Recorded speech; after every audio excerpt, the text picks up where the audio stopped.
오늘은 제11장 의롭게 하심에 대하여 같이 생각을 하겠습니다.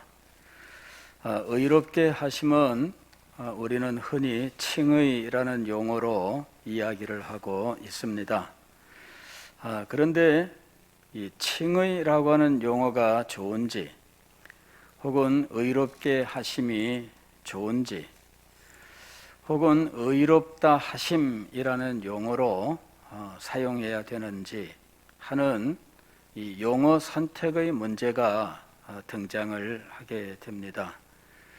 결론을 말씀을 드리면 칭의라고 하는 용어는 의롭게 하심에 대한 해석 또는 정의에 해당하는 용어입니다.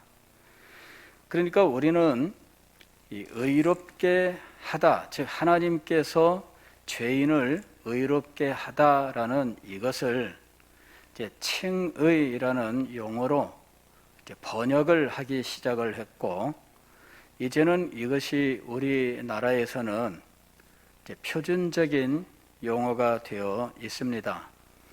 그러나 칭의는 성경적 용어라기보다는 성경의 해석된 용어다, 이렇게 생각하시면 맞겠습니다.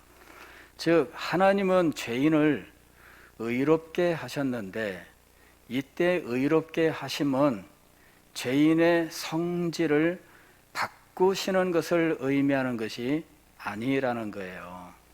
다시 말씀을 드리면 원래 아담과 하와가 의를 가지고 있었는데 타락함으로 말미암아 하나님께 정죄를 받고 죄의 부패로 오염이 되어 있는 상황입니다. 그래서 이 죄인이라고 부르고 그의 성질 자체가 변화되었어요. 이것이 인간의 상태입니다. 인간은 원래 의를 상실하고 그 성질이 변화된 거예요. 그래서 그는 의를 가지고 있지 못하고요, 선을 원하지도 않고 선을 행할 수도 없는 이 무능력한 가운데 있는 것이죠. 그런데 하나님께서 죄인을 구원하실 때 그를 부르시고 그의 영혼의 전 성질을 바꾸시되 성향을 바꾸시는 거죠. 방향을 바꿔요. 즉 성질을 바꾸는 것이 아니라 성향, 방향을 바꿔놔요. 사탄을 향하고 자기의 욕심을 향하고 자기 만족을 구하고 하는 이 성향입니다. 그래서 거룩한 것을 싫어하고 하는 이런 성향을 가지고 있습니다. 그런데 이 성향을 바꿔 놓으셔요. 이것이 중생이라고 부르는 거예요. 그래서 마음의 방향, 이것이 하나님을 향하게 된 겁니다. 이 하나님을 향하는 마음의 방향의 변화, 이것이 중생인 것이죠. 그러나 마음이 이 방향이 바뀌었지만 성질은 아직 바뀌지 않았습니다. 바로 이것이 우리에게 있는 이 내재하는 죄, 우리 속에 여전히 존재하는 죄악의 본성, 이 성질의 문제입니다. 방향은 바뀌었는데 성질은 여전히 남아 있다는 거예요. 그럴 때 이 방향을 바꿔놓고 그의 성질은 바뀌지 않았지만 그를 의롭다라고 하시는 하나님의 선언이 있습니다. 이 하나님의 선언을 가리켜서 우리는 칭의라고 부르는 거예요. 그리고 이것을 성경은 의롭게 하심이라고 말하고 있는 거죠. 의롭게 하심은 성질에 대한 것이 아니라 그의 신분에 대한 것이다, 이렇게 이야기를 해요. 죄인을 의인이라고 선언하시고, 그리고 이 선언의 결과 그는 여전히 성질은 죄인의 성질을 가지고 있지만 그럼에도 불구하고 하나님 앞에서는 의인이 되는 거예요. 그래서 그는 죄로 인하여 멸망하지 아니하고 오직 의인으로서 하나님 앞에 설 수 있게 되는 거죠. 그렇게 되는 이유는 무엇이냐 하면은 예수 그리스도 때문이에요. 예수 그리스도께서 이미 죄값을 치르셨고, 그리고 우리를 의롭게 하실 모든 일들을 완성하셨어요. 그래서 하나님은 우리에게 의롭다고 하실 무슨 근거 때문이 아니라 오직 그리스도만을 보시고 우리를 의롭다고 인정을 하신 거예요. 이것이 의롭게 하심의 내용입니다. 그래서 이 내용을 잘 드러내는 방식으로 의롭게 하심이라는 용어를 번역을 해서 칭의라고 불렀던 거예요. 그래서 우리나라의 이 의롭게 하심이라고 하는 개념, 이것은 칭의라는 용어로 표현하게 되었는데, 그 결과 우리는 칭의에 대하여는 오해를 하지 않게 되었습니다. 그러나 신학적 논쟁들의 그 쟁점에 대해서는 제대로 파악하지 못하는 문제를 안게 되었어요.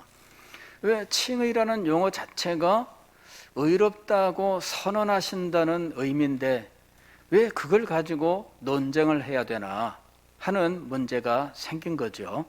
그래서 우리들이 이 칭의 문제를 두고 이 루터가 가톨릭 교회에 대하여 반발을 했고 성경적으로 옳지 않다고 주장을 했었던 그 쟁점을 제대로 이해하지 못하고 현대까지 이어오게 되었다라고 하는 거예요. 자, 의롭게 하심 이 문제는 오늘날까지도 굉장히 큰 이슈입니다. 2006년에 이런 일이 있었어요. 우리나라에서 세계 감리교 대회라고 하는 것이 열렸는데 갑자기 세계 감리교 대회에서 무슨 일이 있었느냐 하면 루터교 대표, 가톨릭 대표라고 하는 사람들이 현장에 나타났어요. 이래 가지고 칭의론에 있어 일치 선언을 하는 이 서명식을 거행을 하게 된 거예요. 그래서 깜짝 놀랐지요. 아니, 로마 가톨릭과 칭의 일치 선언을 하고 서명식을 하다니. 그래가지고 감리교 세계 대회를 진행하는데 우리나라의 이 서울의 이 금난교회라고 하는 곳에서 이 대회가 진행이 됐어요.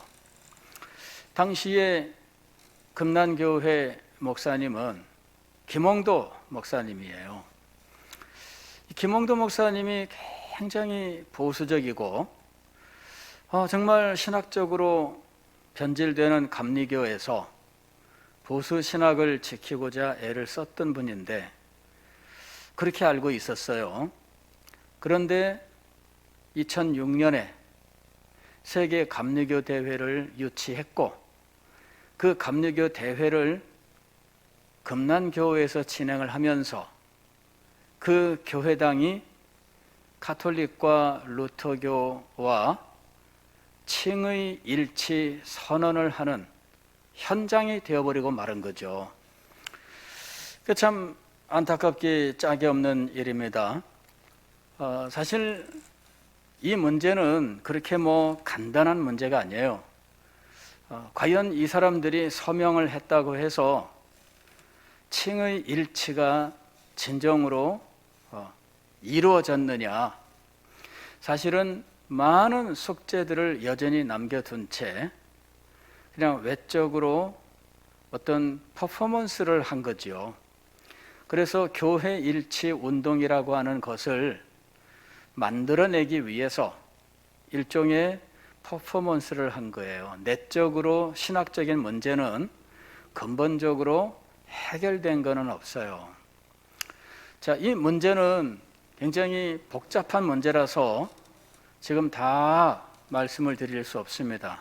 다만 웨스민스터 신앙 고백서에서 이 의롭게 하심에 대한 정의를 우리가 공부하고, 그러면서 가톨릭과 왜 우리가 다른지에 대해서 여러분들에게 설명을 하고, 그 다르게 만드는 그 부분이 아직까지 전혀 해결되지 않았다라고 하는 사실을 말씀드리려고 합니다. 그러면은 일치라고 하는 이거, 칭의론 일치 선언이 사실 그냥 내실은 없는, 안고 없는 찐빵에 불과하고 보여주기식밖에는 아니다라고 하는 사실을 이제 알게 되는 거예요. 자, 오늘 칭의의 정의를 한번 보겠습니다. 제1절 의롭게 하심의 정의. 1. 하나님은 효과적으로 부르신 사람들을 값없이 의롭게 하신다. 여기 값없이라는 말은 영어로는 이제 freely인데, free라고 하는 것은 자유, 이런 의미를 가지고 있어요. 기본적 의미는 자유입니다. 그리고 파생적 의미가 무료로, 이런 말입니다. 무료로. 그래서 이 무료로라는 이 의미를 가지고 우리는 값없이 이렇게 번역을 한 거예요. 자, 이 말은 무엇이냐면은 대가 없이라는 말입니다. 대가 없이. 가령 어떤 물건을 우리가 구입한다 할 때, 구입이라고 하는 것은 대가를 치른다는 거죠. 대가는 다양한 방식으로 치를 수가 있어요. 가장 기본적인 것은 돈을 내는 거겠죠. 그러나 돈이 아니라도 대가를 치르는 방식은 다양하게 존재합니다. 두 번째로 대가를 치르는 방식은 이제 물물 교환이죠. 그것의 값에 해당하는 만큼의 물건을 갖다 주고 서로 교환하는 방식이에요. 이것도 구입의 방식이죠. 그 다음에 내가 필요로 하는 무엇인가를 저 사람이 갖다 줄 때, 그때 내가 이 물건을 주겠다. 이것도 교환이에요. 교환할 때에는 내가 필요로 하지는 않지만 다른 사람이 필요로 하기 때문에 언제든 바꿀 수 있는 것, 이제 그것을 내가 받을 수도 있고, 아니면 내가 직접적으로 필요로 하는 것을 받을 수도 있어요. 어쨌든 이것이 물물 교환이에요. 그 다음에 대가를 치르는데 또 다른 방식이 존재합니다. 그것은 물건을 가진 사람을 위하여 내가 용역을 제공하는 거죠. 그 사람을 위해서 일을 하는 거예요.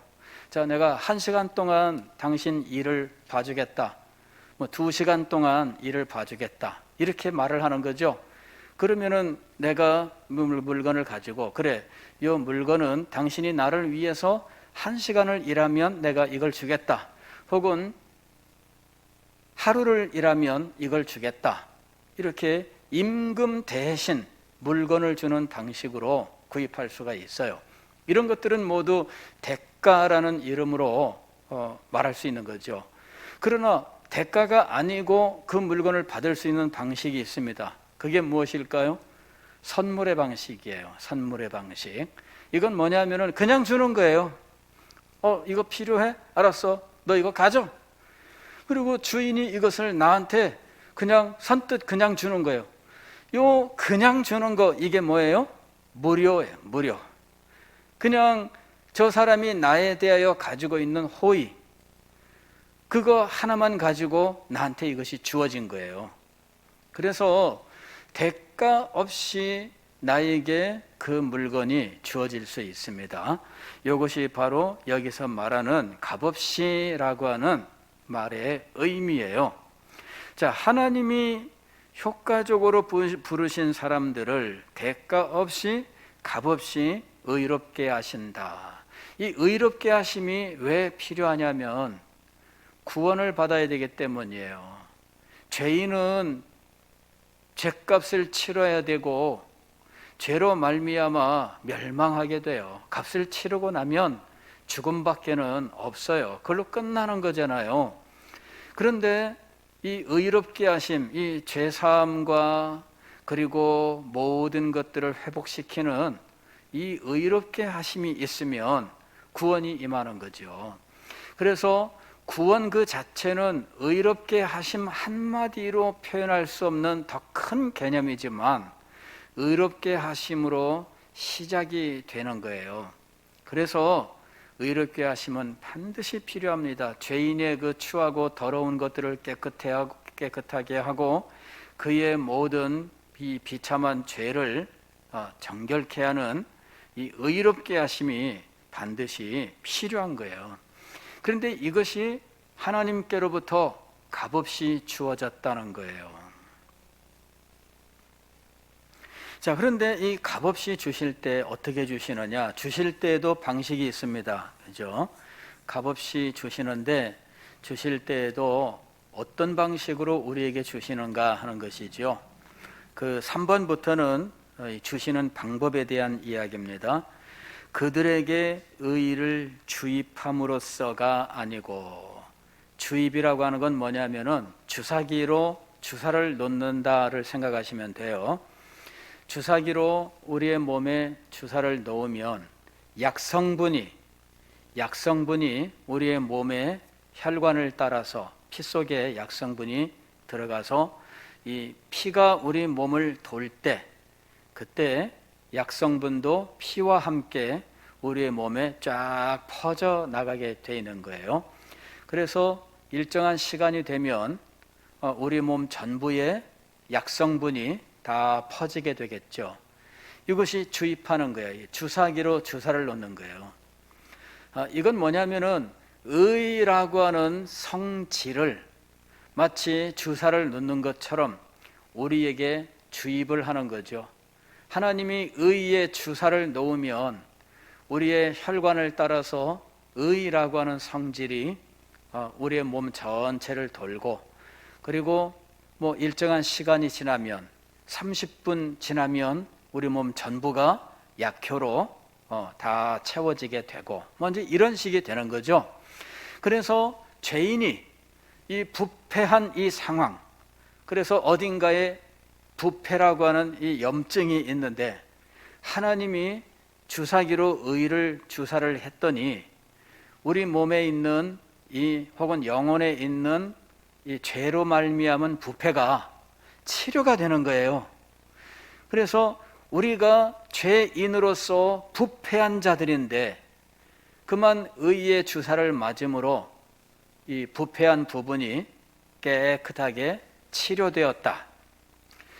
그것이 아니다, 그 얘기예요. 그것이 아니다. 하나님께서 우리를 의롭다 하시는 것은 마치 의라고 하는 치료제를 우리 몸에 주사를 해서 죄의 부패라고 하는 암덩어리를 모두 없애고 그래서 깨끗하게 만드는 방식이 아니다, 그 얘기예요. 물론 우리에게 궁극적으로 그런 일이 일어나요. 그러나 신학적으로 혹은 구원론적으로 우리에게 구원이 적용될 때 하나님이 우리에게 의의 주사를 놓는 방식으로 하지 않으신다는 거예요. 우리에게 의의 주사를 놓음으로 해서 이 주사액이 우리의 영혼에 돌면서 죄의 부패라고 하는 암덩어리를 표적 치료를 하는 이런 방식으로 우리를 의롭게 하지 않으셨다 하는 거예요. 이것이 3번의 이야기입니다. 그들에게 의를 주입함으로써가 아니고 어떤 방식으로 하셨느냐? 4번부터 6번까지이죠. 그들의 죄를 용서하시고 그들의 인격을 의로운 것으로 간주하시고 받아주심으로써 그렇게 하신다. 이건 뭐냐면은 아직 내가 죄의 성질을 그냥 가지고 있어요. 죄의 성질을 가지고 있으면 나를 무엇이라고 불러야 돼요? 죄인이라고 불러야 돼요. 그런데 하나님은 나를 의인이라고 부르셨다는 거예요. 죄인의 성질을 내가 가지고 있는데도 불구하고 나를 무엇이라고 부르셨다고요? 의인이라고 부르셨다는 겁니다. 죄를 용서하시고 죄 용서와 우리의 본성에 있는 이 죄악의 본성을 제거하는 것은 동일하지 않아요. 죄 용서예요. 죄 용서. 그 다음에 죄가 작용하고 있는 우리의 인격을 뭐라고 하셨냐면 의로운 것으로 간주하셨다라는 거예요. 간주하셨다. 여기 간주하다라고 하는 말은 그렇게 여기다라는 말이에요. 그렇게 여기다. 즉 실제로는 아직도 내가 어떤 상태예요? 죄의 성질을 가지고 있는 상태예요. 그런데도 불구하고 하나님은 나를 무엇으로 간주하시는 건가요? 의인으로 간주하시는 거예요. 이것이 의롭게 하심의 본질입니다. 나는 죄의 성질을 여전히 가지고 있어요. 그런데도 하나님은 나를 의롭다고 말씀을 하시는 거예요. 그렇게 인정을 하시는 거예요. 그들의 인격을 의로운 것으로 간주하시고 받아주심으로써 그렇게 하신다. 이게 간주하다라고 하는 이 말은 영어로는 account란 말인데요. 이 account라고 하는 말은 어디에서 쓰는 말이냐면은 이 회개할 때 쓰는 말이에요. 회개할 때.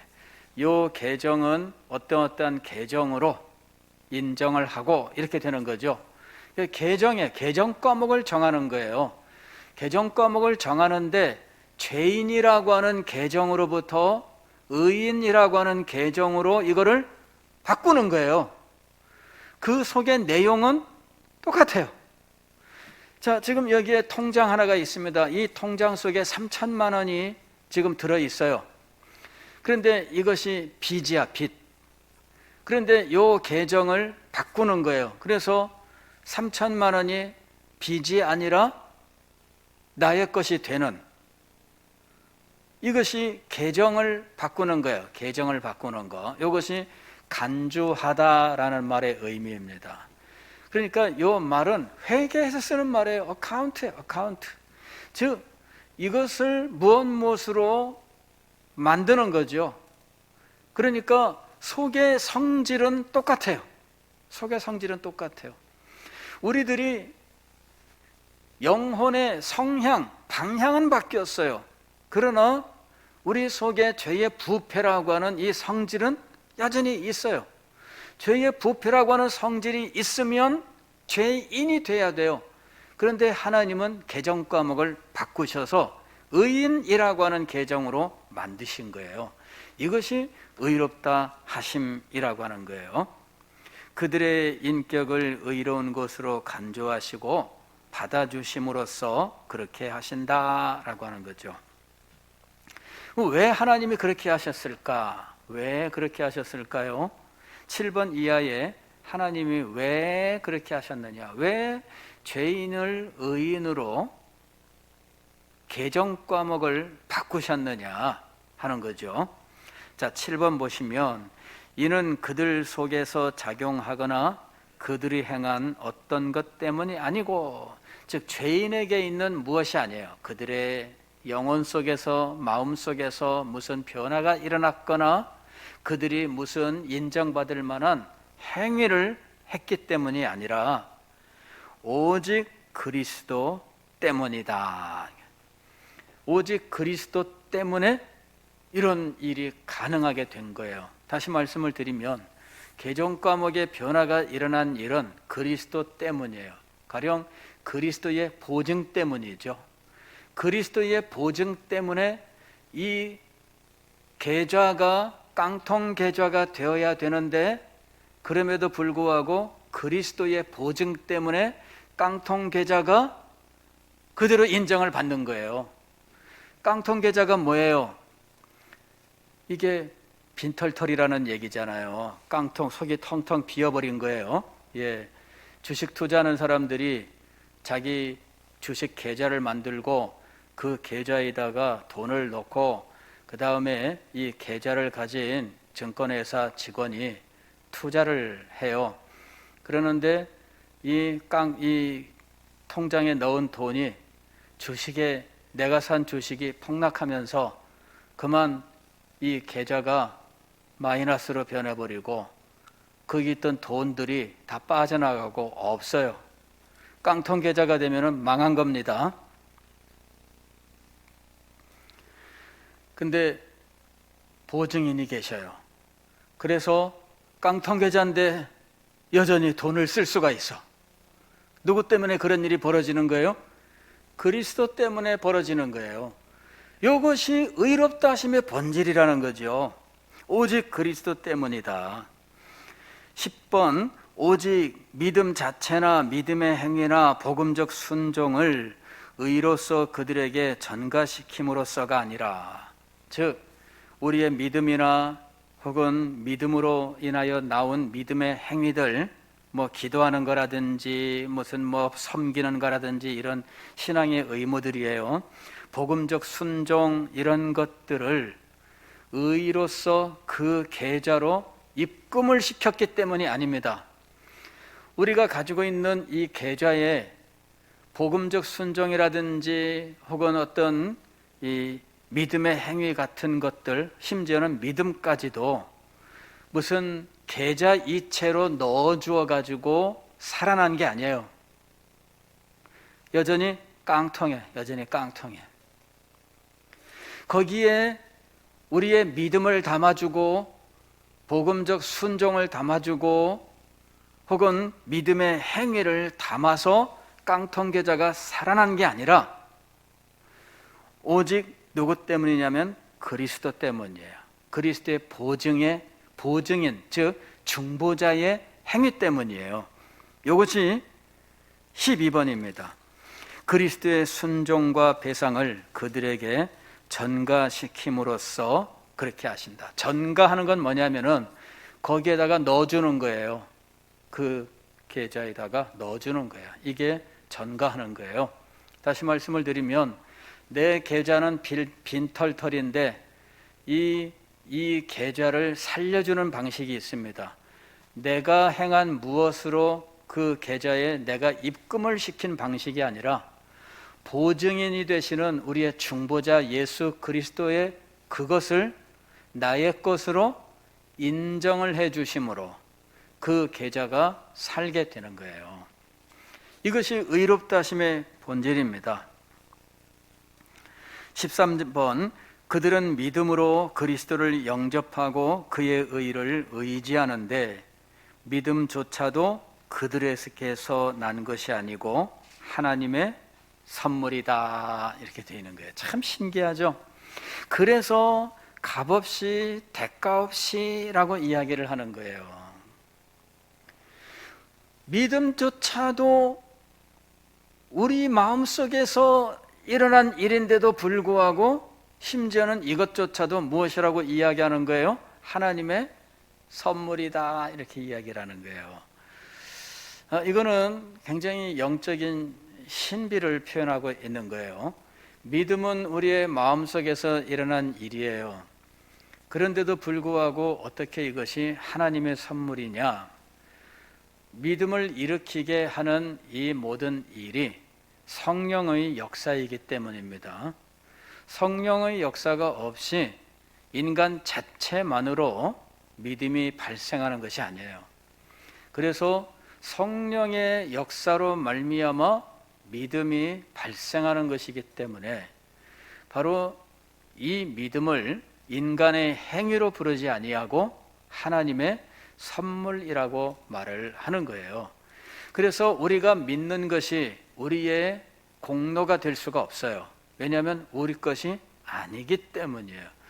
우리 마음에서 일어난 일이지만 우리에게 속한 것이 아니라 성령에게 속한 것이에요.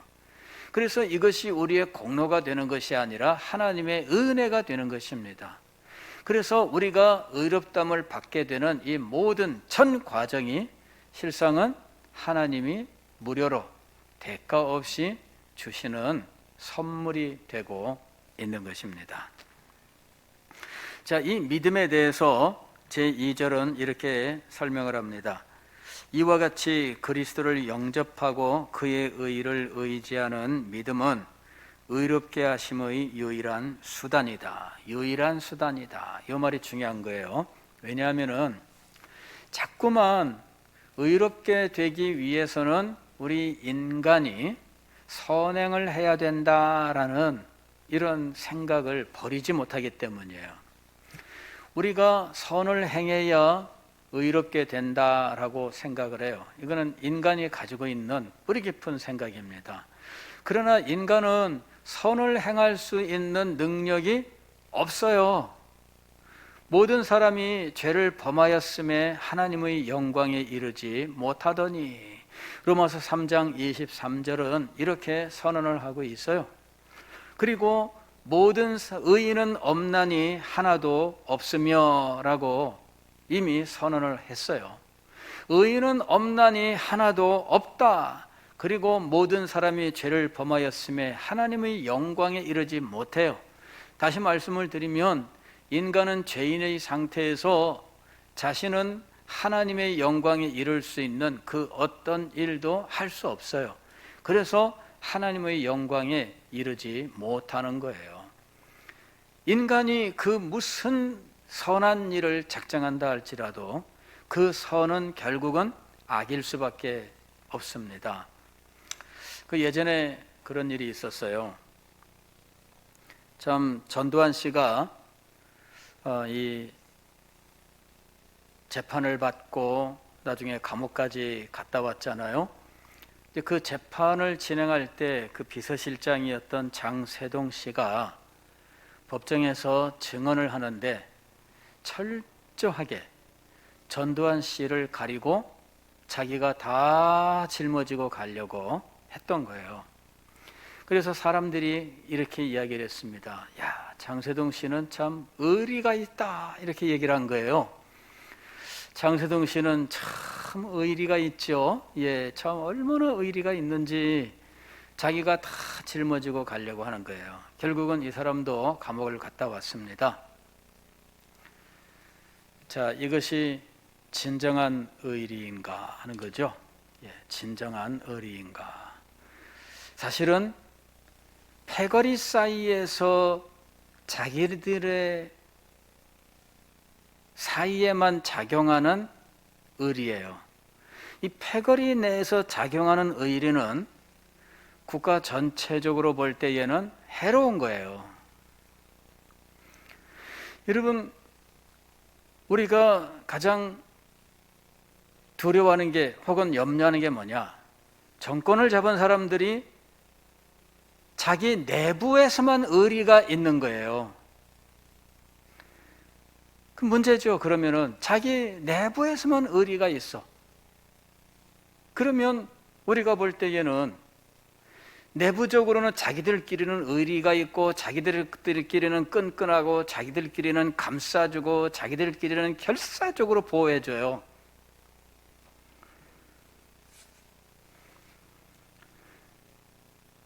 국가 전체로 볼 때는 그것이 덕이 될까요? 악이 될까요?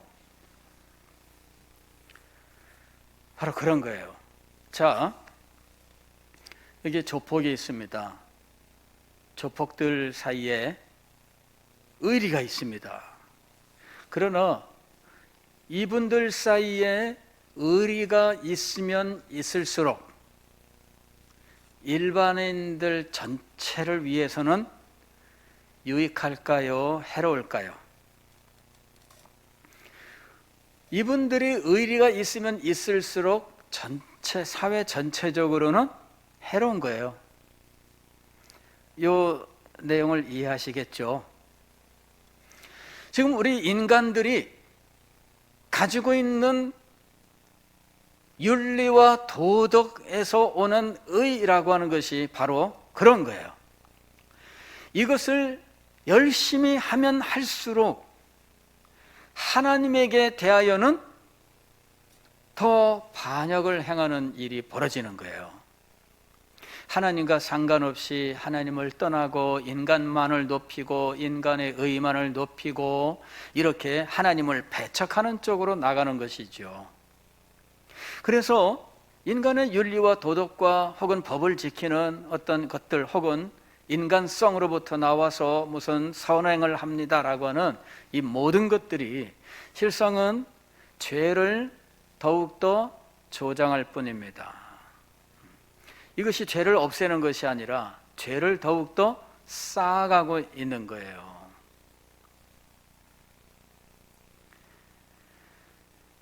그래서 우리는 이 의롭게 되는 수단은 하나님이 정해주신 이 의롭게 하심의 수단, 이거 외에는 없다라고 하는 사실을 알아야 돼요.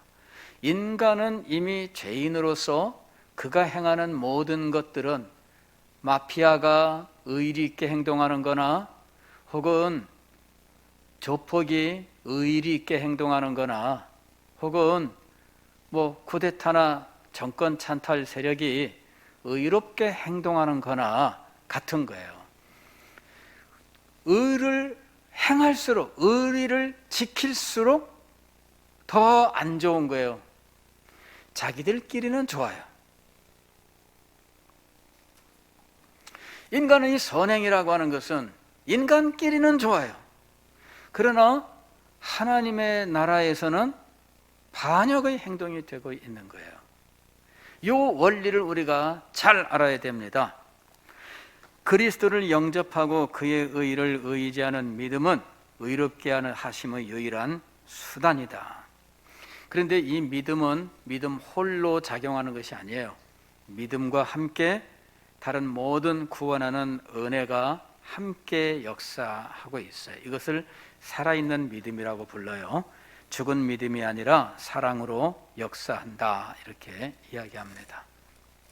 즉 믿음은 성령의 역사이며 성령이 우리 속에 구원하는 은혜를 주실 때 믿음뿐만 아니라 믿음과 함께 여러 가지 은혜를 주셔서 이 믿음을 더욱더 풍성하게 하시고 충만하게 하셔요. 이 살아있는 믿음이 오직 의롭게 되는 유일한 수단이다, 이렇게 말을 하고 있는 거예요. 살아있는 믿음에 대해서는 나중에 좀 더 자세하게 설명을 하게 될 겁니다. 자, 그러면 여기서 이 선행이라고 하는 것에 대하여 좀 더 생각을 해보면 이렇습니다. 가톨릭의 이 칭의관, 가톨릭에는 칭의라고 하는 그 의롭게 하심이라고 하는 이 개념이 사실 우리와 근본적으로 달라요. 우리는 그리스도의 공로로 말미암아 믿음으로 의롭게 된다, 이렇게 이야기하죠. 그러나 우리의 성질은 어때요? 여전히 죄인의 성질을 가지고 있어요. 그리고 우리에게 역사하는 계속되는 은혜로서 이 죄인의 성질을 가진 우리가 이제 성화의 삶을 살면서 점점 거룩한, 좀 의롭게 되는 이런 성화의 삶을 살아야 돼요. 그런데 가톨릭은 요 그리스도의 공로로 의롭게 됨은 가볍게 여겨요. 그들이 중요하게 여기는 건 뭐냐면은 의롭게 됨, 주사를 놓고 1회 주사, 2회 주사, 3회 주사, 4회 주사, 5회 주사, 6회 주사, 7회 주사, 이 7번의 주사를 놓아요. 이게 소위 말하면 칠성례라고 부르는 거예요. 이번에 백신을 맞아야 되는데 한 번 맞느냐, 2번 맞느냐. 이번에 놓는 화이자의 백신은 2번을 놔야 된대요. 3개월 간격으로 12주 간격으로 첫 번째 주사를 놓고 두 번째 주사를 놓아야 최대 효과를 낸다는 거예요. 그래서 접종을 하면은 2회 접종입니다. 우리가 어떤 예방주사를 맞을 때 혹은 어떤 백신을 맞을 때 1회 접종이냐, 2회 접종이냐, 3회 접종이냐, 이런 게 있어요. 그런데 의롭게 되는데 이 주사기로 몇 번의 주사를 맞아야 되느냐? 그거죠. 예. 7종류의 주사가 있어요. 가톨릭에는 7종류의 주사가 있고, 이 7종류의 주사를 다 맞아야 돼요. 다 맞아야 돼요. 7종류의 주사를 다 안 맞으면 어딜 가야 돼요? 예, 연옥에 가야 돼요. 예. 왜냐하면 접종이 다 끝난 게 아니야. 그 중에 이 주사 가운데 고해성사라고 부르는 이 주사는 평생 동안에 걸쳐서 받아야 돼. 평생 동안 고해성사라고 하는 주사를 맞아야 돼요. 그리고 이거를 다 못 맞으면 어딜 가야 돼요? 연옥 가야 돼요. 예. 평생 동안에 10,000번을 받아야 되는데 7,000번밖에 못 받았어요. 그러면은 연옥에 가야 돼. 3,000번 더 받아야 됩니다. 예. 주사가 7가지 종류가 있어요. 그 다음에 이 7가지 종류의 주사를 다 못 맞아도 이거를 한꺼번에 다 해결해 줄 수 있는 방식이 있어요. 이게 특사의 방식인데, 이게 교황이 주는 면죄부예요. 교황이 발행하는 면죄부를 받으면 부족했던 부분들을 채울 수가 있어요. 그러니까 이게 소위 말하면 마스터 키에 해당하는 거예요. 면죄부는. 이 가톨릭 교회는 7개의 주사를 가지고 있습니다. 7종류의 주사를 가지고 있어요. 이것이 그들이 부르는 선행입니다. 예. 그러니까 우리가 선행 그럴 때 용어가 달라요. 선행, 우리는 인간이 행하는 착한 일이잖아요. 그런데 가톨릭에서 말하는 선행은 7개의 주사예요. 칠성례. 이 칠성례가 없으면 무슨 선행을 해도 소용이 없어요. 예. 즉 교회로부터 성례를 받아야 돼. 그래야지만 이 사람에게 의가 주입되는 거예요. 그리고 이 칠성례가 아닌 교황의 특별한 권한으로 행하는 면죄부라는 것이 있어요. 그것이 지금 사라졌느냐? 그렇지 않습니다. 예, 그대로 있습니다. 로마 가톨릭은 이거를 버린 적이 없어요. 단지 개신교와 혹은 개신교와 교회 일치라고 하는 것을 만들기 위해서 용어만 가지고 지금 이야기하는 것이지 내부적으로는 그렇지 않아요. 그런 내용들이 사실은 이 선언문에 그대로 나와 있어요. 다만 이쪽이든 이쪽이든 무엇하기를 원하는 거예요? 일단은 일치를 먼저 말하고 보자, 이렇게 된 거죠. 그래서 일치를 먼저 말한 거예요. 보여주기를 먼저 한 거예요. 그러나 해결해야 될 문제 혹은 해결될 수 없는 문제들은 여전히 남아있는 상황이에요. 그냥 일치 선언부터 한 거예요. 그래서 우리가 이 한계를 분명히 알아야 됩니다. 많은 사람들이 혼동하고 있어요. 예, 로마 가톨릭은 본질적으로 변하지 않았습니다. 선행이라고 부르는 부분은 이 7개의 성례를 말하는 것이고요. 이것이 주사예요. 의를 주입하는 방식이에요. 이 7개의 주사를 접종하는 횟수에 따라 온전히 맞아야 돼요. 그리고 그 주사를 맞고 선행이라고 부르는 부분을 열심히 해야, 그래야만 천국에 가는 거예요. 그렇지 않으면 연옥에 가야 되는 거예요. 예, 주사를 다 맞지 못하고 선행을 다 하지 못하고 이러면 연옥에 가서, 언제까지가 될지는 모르지만 연옥에 가서 점점 연단을 받아서 천국으로 가야 돼요. 그게 기약이 없어요. 이러한 구조가 그대로 있어요. 그대로 있어요. 그런데도 불구하고 일치를 위해서, 야, 여기 눈이 2개잖아. 코가 하나고 콧구멍은 2개지. 입이 있잖아. 귀가 2개가 있잖아. 그러면은 똑같은 거야. 그런데 하나는 돼지였고 하나는 개였어요. 똑같지 않잖아요. 그죠? 예, 눈은 2개고 코가 하나인데 콧구멍이 두 개야. 입이 하나고 귀가 두 개야. 똑같지? 똑같지 않습니다. 예, 그런데 일단은 똑같은 거야. 동물이잖아. 그러니까 동물이니까 똑같다고 일단 하고 일단 보자. 이거예요. 똑같다고 일단 인정하고 보자. 여러분, 그렇게 할 일이 아닙니다. 왜 이 문제가 그렇게 중요한 문제냐 하면 이것이 하나님의 구원에 대한 문제이고요. 하나님의 구원에서 하나님의 영광, 하나님께서 행하신 일, 그리스도의 영광과 그리스도께서 행하신 일을 정확하게 고백을 해야 될 필요가 있기 때문에 이것이 하나님의 영광과 직결되고요. 하나님을 예배하는 것과 직결되고 있는 문제예요.